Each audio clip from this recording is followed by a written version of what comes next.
The war had ended 5 years ago, but for Commander Elias Varen, peace felt like another kind of battlefield. The galaxy had celebrated the end of the Vorath Dominion War, yet Elias didn't join the celebrations. He had once been the pride of the Earth Defense Fleet, a hero whose name echoed across the stars. But now he lived in silence, hiding in the cold metal corridors of Erebos Station, far from the crowded cities of Earth. Erebos Station orbited a dead moon, used mostly for old ship repairs and cargo storage. Few people ever came here. That was why Elias chose it. It was quiet. It didn't ask questions. He worked as a mechanic now, fixing broken hulls and replacing burned-out engines. Every clang of his tools echoed through the empty hangar. He liked that sound. It reminded him of control. Machines didn't lie. They didn't bleed. They didn't die screaming like his squad did. Sometimes, when the station lights dimmed, he would sit by the viewport and stare at the stars. They used to look beautiful to him once. Now they just looked distant, like they belonged to someone else's life. He told himself he was fine. He didn't need people. He didn't need anyone. But fate, as always, had other plans. The next supply shuttle arrived 2 days later, bringing food, spare parts, and one unexpected passenger. She stepped out of the shuttle in a white research suit, her eyes bright with curiosity and a quiet kind of strength. Her name was Dr. Lyra Kale, a xenobiologist and peace envoy from Earth Science Council. When Elias first saw her, he frowned. She didn't belong here. Her presence felt too alive, too full of light for a place like Erebos Station. "You're in the wrong orbit, Doctor," he said flatly as she approached him. "This station isn't a lab." Lyra smiled calmly. "I'm exactly where I need to be, Commander Varen." He stiffened. "Don't call me that. I'm not a commander anymore." "Old habits," she said softly. "I read your file before coming here. You're the best engineer in this quadrant. I need your help." Elias turned away, not liking how she knew his name. "Help with what?" She pointed to the far end of the hangar, where a massive dust-covered ship lay forgotten under heavy sheets of tarp. That, he followed her gaze. Beneath the tarp was the Helios, a legendary rescue vessel from the final days of the war. It was said to have saved thousands before vanishing into deep space. He hadn't seen that ship in years. "I'm restoring it," Lyra said with quiet determination. "The Council wants to send it as a peace mission, to rebuild trust between species. But I can't do it alone. I was told you could bring anything back to life." Elias gave a short, bitter laugh. "Not everything can be fixed." She looked at him, not arguing, just watching. There was something in her eyes, a mix of sadness and understanding, that made him feel seen in a way he hadn't felt in years. Still, he shook his head. "You don't know what you're asking for. That ship's a wreck. Then we'll start with the wreckage," she replied simply. Her calmness irritated him at first, but there was also something about her voice, steady, gentle, that stopped him from walking away. He sighed. "Fine, one inspection. After that, you're on your own." Lyra smiled again, and for the first time in a long while, the hangar didn't feel so empty. Over the next few days, Elias and Lyra worked side by side on the Helios. The ship was massive, over 400 meters long, with its once shining hull now scarred and burned. Entire systems were offline. Circuits were melted. Its AI core was corrupted beyond repair, but Lyra didn't give up. She was always there, studying, cleaning, taking notes. Her hands were steady and her patience endless. She asked Elias questions about engine mechanics and human battle designs, genuinely curious rather than judgmental. Elias found himself answering her, even when he didn't want to. She was easy to talk to, her tone always soft, her words never pushing too hard. One night, while repairing the coolant chamber, Lyra spoke quietly. "You were there, at the siege of Vega Prime, weren't you?" Elias froze. "Who told you that?" "No one," she said. "I just recognized your insignia on the old uniform you wear." He stayed silent. "My brother fought there," she continued. "He didn't make it." He turned toward her slowly. "I'm sorry. So am I," she said, giving a small, sad smile. "But that's why I'm here. I want to make sure the next generation doesn't live through what we did." Something in those words stayed with Elias long after she left the hangar that night. Days turned into weeks. Piece by piece, the Helios began to look alive again. They rebuilt the power core first, then reactivated the outer thrusters. Whenever the lights flickered back on, Lyra would smile like a child seeing the stars for the first time. Elias couldn't help but smile too, though he always tried to hide it. Slowly, the silence between them changed. It wasn't cold anymore, it was comfortable. One evening, they sat together near the viewport sharing instant coffee from metal cups. Outside, the stars shimmered like scattered diamonds. Lyra spoke first. "Do you ever wonder what's out there now? What kind of life might be watching us?" Elias shrugged. "Probably something smarter. Or at least less foolish," she laughed softly. "You don't give humanity enough credit." "Humanity burned half the stars in this sector," he said. "Credit isn't what we deserve." Lyra looked at him thoughtful. "Maybe, but we also built them back. That's what makes us special. We break things, yes, but we also rebuild. Even ourselves." Elias said nothing. Her words felt like they were meant for him. A few days later, disaster struck. A meteor storm swept through the moon's orbit, damaging several parts of the station. The power grid overloaded, plunging sections of Erebos into darkness. Elias rushed to seal the hangar doors, shouting for Lyra to take cover. A loose beam fell near the ship, and Lyra stumbled, scraping her arm. Without thinking, Elias ran to her, shielding her with his own body as debris fell around them. When the storm passed, he helped her to her feet. "You okay?" he asked, his voice tense. Lyra nodded, trying to smile through the pain. "You didn't have to do that." "Yes, I did," he said simply. For a moment, they stood there in the flickering light. Two souls surrounded by ruin, yet somehow alive. Lyra looked at him quietly.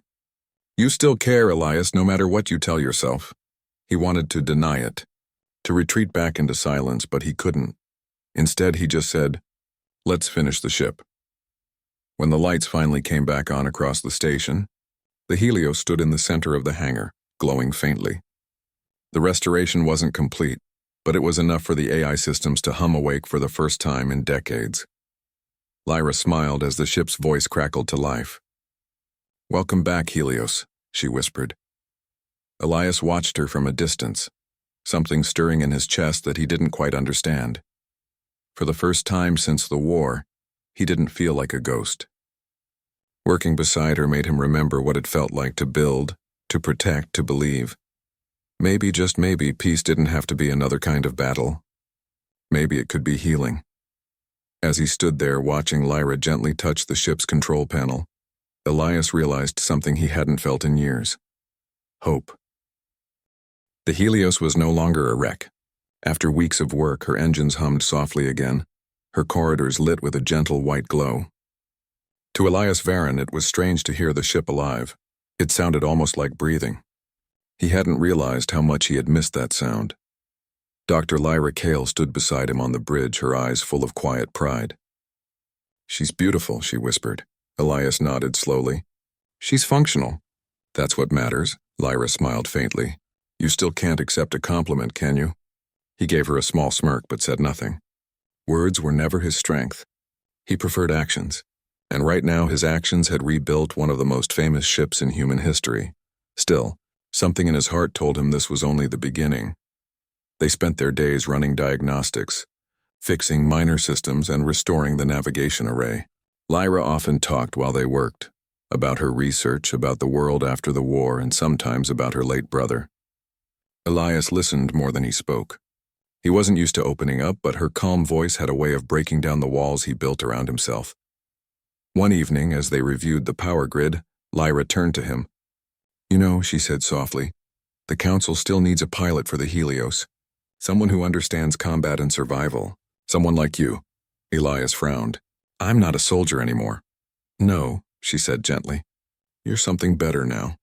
He didn't answer, but inside something stirred, an old feeling he thought he had buried, the feeling of purpose. 3 nights later, a sudden alarm broke the silence. Lyra and Elias ran to the main console as a blinking red light flashed on the screen. It was a distress signal, weak, almost lost in the static of deep space. Elias adjusted the frequency. Signal origin, unregistered colony, outer rim. Coordinates matched the old Vorath territory. Lyra's eyes widened. "Vorath survivors? Maybe," Elias said cautiously. Could be a trap too. She looked at him, firm and calm. We have to go, he blinked. You want to fly into Voreth space? You know what they did, what they took from us? I know, she said. But the war is over. If there are survivors asking for help, we can't ignore them. Isn't that what Helios was built for? Elias stared at her for a long moment. The part of him that remembered the war wanted to refuse. The Voreth had burned cities, destroyed ships, and taken countless human lives, including those of his crew.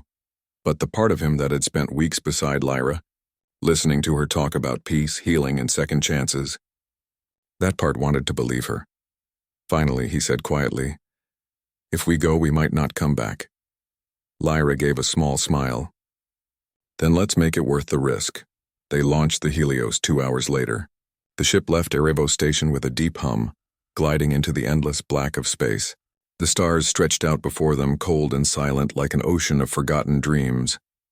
Elias sat at the helm, hands steady on the controls. Lyra stood beside him, scanning the data feeds. The journey took them through quiet systems, abandoned mining colonies, drifting wrecks from the war, and frozen planets long without life. Every now and then, Lyra would speak softly, almost as if to fill the silence. You know, she said once, I used to think stars were eternal. But they die too. Maybe that's why I study life, to find what endures after the light fades. Elias looked at her, thoughtful. What do you think endures? She smiled faintly. Connection, compassion, the will to care. Even after losing everything, he didn't reply, but her words echoed inside him long after. After 3 days, they reached the source of the signal. A ruined planet drifted below them, half buried in dust and glass. Once it might have been a Vorath colony. Now it was a graveyard. Elias activated the sensors, detecting faint life signs, not many. Maybe a few dozen. Lyra's voice was quiet. We have to go down. Are you sure? We don't know what's waiting. I'm sure, she said. If they're alive, they need us, he sighed. All right. Gear up. The air on the planet was thin and sharp. Gray clouds swirled above broken towers. The ground was covered in ash. Elias and Lyra moved carefully, scanning for movement. Then they saw them. A group of Vorath survivors, weak and pale, gathered near a ruined structure. Their skin shimmered faintly under the dim light, and their eyes glowed with faint blue energy. They looked frightened, but not hostile. One of them, taller than the rest, stepped forward and spoke in a halting human dialect. Help, please. Children. Sick. Lyra immediately moved forward, but Elias raised a hand. Careful. It's okay, she said softly. They're not enemies anymore. She knelt beside one of the young Vorath, scanning her with a medical device. The child's breathing was shallow, her body trembling. Lyra worked fast, giving her oxygen and stabilizing her temperature. Elias watched silently. He remembered the faces of human children who hadn't been saved. For a moment his anger faded, replaced by something else. Understanding. Lyra looked up at him. We can't leave them here, he sighed heavily. If we bring them aboard, Command will call it treason. Then we won't tell Command, she said. We'll just do what's right. He stared at her, then at the starving aliens before him. Finally, he nodded. Fine, let's get them aboard. They worked together through the night, carrying the weak and wounded to the Helios. By morning, 43 Vorath survivors were safe in the ship's medbay. Lyra moved tirelessly between them, treating injuries and distributing food. Elias repaired environmental systems to match their oxygen needs. The Helios had become what it was always meant to be again, a vessel of rescue. But peace never came without a price. A few hours later, long-range sensors picked up multiple ships approaching from hyperspace. Human signatures, military. Elias cursed under his breath. It's the fleet. They must have tracked our energy signature. Lyra froze. If they see the Vorath on board, they'll destroy us, he finished grimly. She looked at him, fear and determination mixing in her eyes. We have to find a way to reason with them. He shook his head. Command doesn't reason. They see black and white.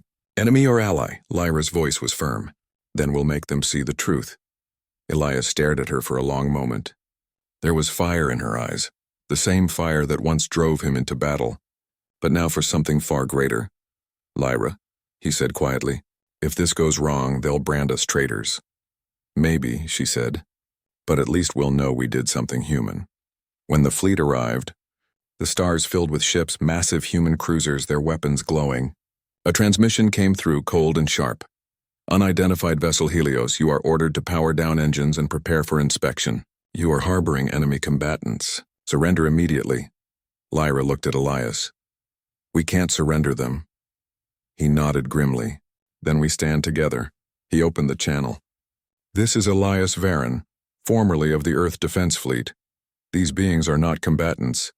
They're survivors. The war is over. Don't make it start again. There was silence for a long moment. Then the fleet commander's voice replied, cold as steel. You're out of line, Varen. Step aside or be fired upon. Elias turned to Lyra. They won't listen. Lyra's hands trembled, but her voice didn't. Then we show them who we are. She walked to the ship's broadcast console and activated a galaxy-wide channel. Her voice echoed through every frequency. This is Dr. Lyra Kale of the Helios. We've found survivors, Vorath survivors, who need our help. Humanity once fought them, yes. But if we destroy those who surrender, what kind of future are we building? We must choose mercy, not vengeance, because mercy is what makes us human. Elias watched her in silence, admiration and worry battling inside him. Outside, the fleet ships hesitated. No shots were fired. Not yet. As tension filled the bridge, Elias realized something profound. He had spent years believing his heart was beyond repair, that nothing could bring back the man he once was. But standing beside Lyra, seeing her courage, her faith, her compassion, he finally understood. She wasn't just rebuilding a ship. She was rebuilding him, and for the first time since the war, Elias believed that love, real, selfless love, could heal what war had broken. The stars stretched endlessly around the Helios as it hovered above the gray, ruined planet. 43 Vorath survivors now rested safely in the ship's med bay. The air hummed with life support systems recalibrating to support their alien physiology. Elias stood at the helm, eyes narrowed on the approaching human fleet. Their massive ships, armed to the teeth, filled the void with a cold presence that reminded him of every battle he had survived. Dr. Lyra Kale approached him quietly, holding a tablet with vital readouts. They're still hesitating, she said softly. They've heard my broadcast. I think some of them are listening. Elias exhaled slowly, running a hand over his face. Or they're just calculating how to destroy us without losing their own ships. Lyra smiled faintly. Even then there's hope. You just have to believe it's possible. He looked at her, and for the first time, he realized that hope was not a distant star to wish upon. It was alive, right here in the woman beside him. The first volley came without warning. A small fighter broke through the outer perimeter, weapons locked on the Helios. Elias took control immediately. Defensive maneuvers, he shouted. The ship's engines roared, spinning the vessel to avoid the strike. Energy shields flared as the fighter fired, but the Helios held steady. Lyra's fingers flew over the console. We can't fight them all. We have to show them reason. Elias shook his head. They'll fire if we try to talk. They don't see survivors, they see aliens. And humans can be cruel when fear controls them. She stepped closer, her voice calm but firm. Then let's make them see humanity in a different way. Show them what we believe in. Elias looked at her, eyes narrowing. And if it fails? She met his gaze evenly. Then we still do the right thing. It was impossible to argue with that. Lyra activated the Helios's long-range broadcast. Her voice filled every frequency the fleet could receive. This is Dr. Lyra Kale of the Helios. The war is over. These beings are survivors, not enemies. If humanity destroys them now, we destroy our own future. Compassion is not weakness. It is what makes us human. Stand down. Let us heal together. For a moment, silence filled space, then an unexpected response. A fleet ship slowly powered down its weapons. Another followed. The tension was still heavy, but some had listened. Some had remembered what it meant to be human. Elias stared at Lyra in disbelief. It's working. Lyra smiled, though her hand still trembled slightly. It always works eventually. People just need to be reminded. Not all humans were convinced. A squadron of ships maintained a threatening stance. Their commander's voice came over the channel, harsh and uncompromising. Varen Kale, you are ordered to surrender the aliens immediately. Failure to comply will result in destruction. Elias clenched his fists. He could feel anger rising, memories of the war fueling him. The old soldier in him wanted to destroy them all, to make them pay for their cruelty. Lyra placed a hand on his arm. Elias, remember why you are here. Remember what we promised the survivors. This isn't about vengeance. It's about humanity. He exhaled, letting her words sink in. For the first time in years, he felt control over his anger, not the other way around. Fine, he said quietly. We won't fire. Not unless we have no choice, Lyra nodded. Good. That's all they need to see. The next few hours were tense. Elias piloted the Helios carefully, keeping the ship visible but unthreatening. Lyra continued to speak, broadcasting messages of peace and unity. Slowly, the fleet began to respond. One by one, weapon systems powered down. Communications opened cautiously. A representative from the fleet finally spoke, his tone cautious but less hostile.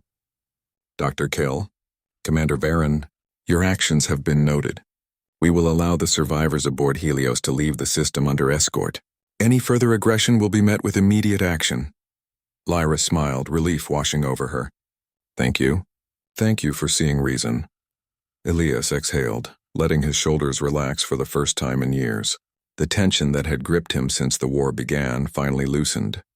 Once the fleet had established a secure corridor, the Vorath survivors were moved safely into transport ships. Children clung to Lyra, weak but alive. Adults bowed in silent gratitude. Elias watched them go, feeling an unexpected ache in his chest.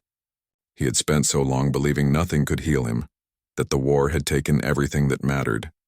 But watching the survivors leave alive, watching Lyra care for them, it reminded him that healing could start anywhere, even in the cold emptiness of space. Lyra turned to him, her eyes bright. You see? We did it. He shook his head, trying to find words. You made me believe something I thought I'd lost. She smiled softly. What's that? Faith in people? In love, in life. Lyra reached out, touching his hand gently. Sometimes all it takes is one person to remind us that hope is still possible. Elias looked at her, feeling warmth spread through his chest. He realized she was more than a companion on this mission. She was the reason he had begun to believe again, the reason he thought a broken soul could be mended. After the fleet departed, the Helios remained in orbit, a silent sentinel over the planet below. Elias and Lyra walked along the observation deck, gazing at the stars that had once seemed so cold and distant. You know, Elias said quietly, I used to think I'd never feel human again after the war. I thought the things I saw, the things I did, they'd change me forever. Lyra looked at him, waiting. They did change me, he continued, but not in the way I feared. Yukai reminded me that humans are capable of more than destruction, that even after the darkest times we can still shine. She smiled, eyes glistening. And now you shine too. Not just for yourself, but for everyone who needs to see what's possible. Elias felt a rare smile cross his lips, unguarded and genuine. For the first time in years, he felt truly alive. The Helios prepared to leave orbit, ready to continue her mission of mercy and exploration. Elias and Lyra stood at the helm together, hands brushing as they navigated the stars. Lyra spoke softly. Where to next? Elias glanced at her, then at the stars ahead. Wherever we're needed. Wherever hope can reach. Lyra nodded, her hair drifting slightly in the zero-gravity air. Then let's go. As the Helios slipped into hyperspace, Elias thought about all the broken souls in the galaxy, the ones who had lost everything. He thought about himself, about the pain he had carried, and about the small, stubborn spark of hope Lyra had ignited within him. He realized that love was not just a feeling. It was an action. A choice, a force stronger than any weapon, and as long as humans were capable of it, no darkness could ever truly win. The stars blurred into streaks of light as hyperspace carried them onward. In the silence of space, Elias finally allowed himself to hope fully. He glanced at Lyra and said quietly, You were the reason I believed love could still heal broken souls. She smiled, resting her hand lightly on his arm. And you reminded me that even the strongest hearts can find their way home. Together they sailed into the unknown, two humans determined to bring light, compassion, and hope to a galaxy that had seen too much darkness. And for the first time in a long time, Elias knew that the future, No matter how uncertain was worth fighting for.